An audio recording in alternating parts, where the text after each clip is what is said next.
See, I used to think I was fearless. When I was 15 years old, my sister sat down next to me and asked, "Bella, are you afraid of spiders?" "No," I replied. I wasn't. I'd never been. "Oh," she said. "Well, I am."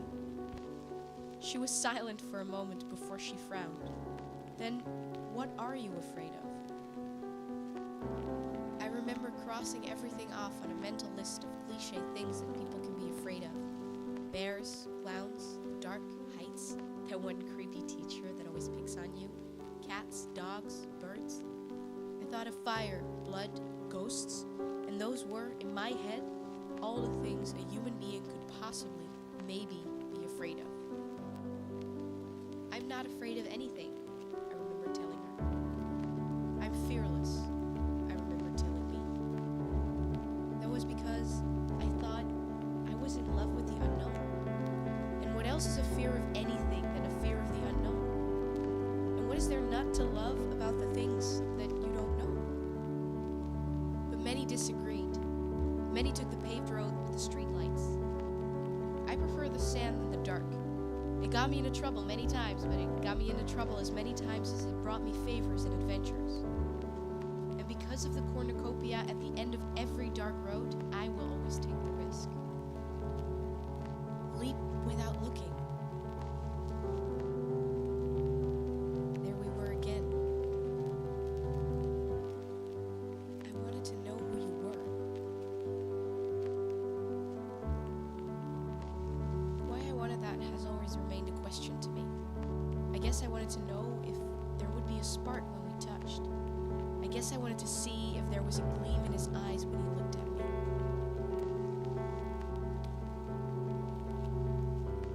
So, I chose the way I did not understand because that was the way I understood.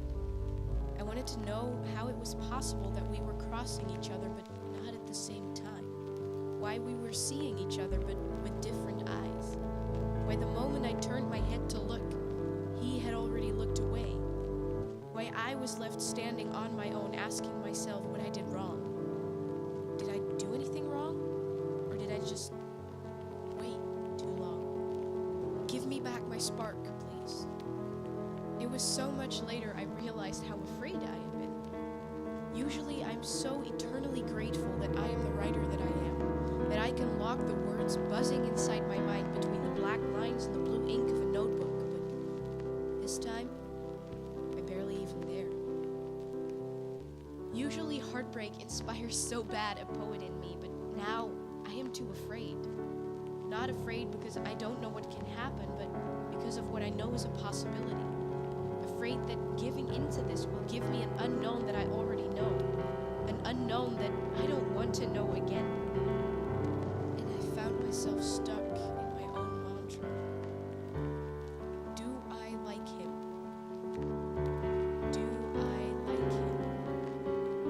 Do I like him? I had never really thought about it, and without meaning to do so, I planted a thought in my mind. It gave me the spark that I needed to start a fire, and I saw the light. The kindle is never as pretty as the fire, but I had to wait until it was completely burned out before I could move on.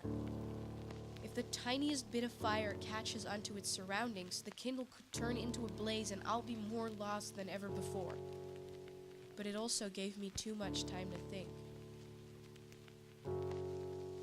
Back at the start. Look at me again, please. Give me back the way I hope you used to look at me. The romanticized way I hoped you would look at me when I looked away. I had to go. I had to spare myself the heartbreak of reviewing all my flaws. I tried to look at myself and ask if I was doing right. Or if I would wake up in the morning and realize that it's just my insecurities and that I am ever so afraid of everything that is beyond the stage.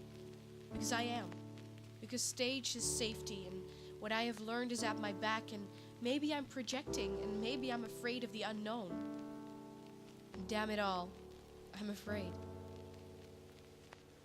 I'm afraid of the unknown, and I didn't know.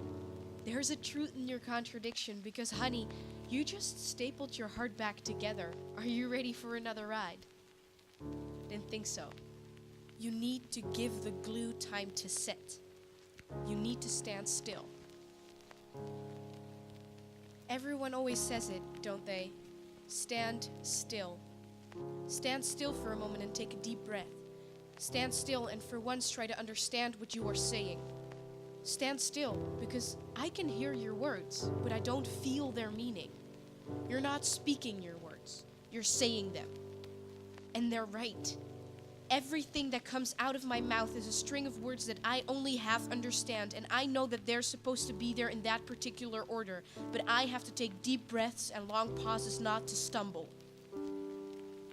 I understand that I am so blissful in my unknown because I'm afraid of understanding. I now understand that I understand the song as much as the record player does.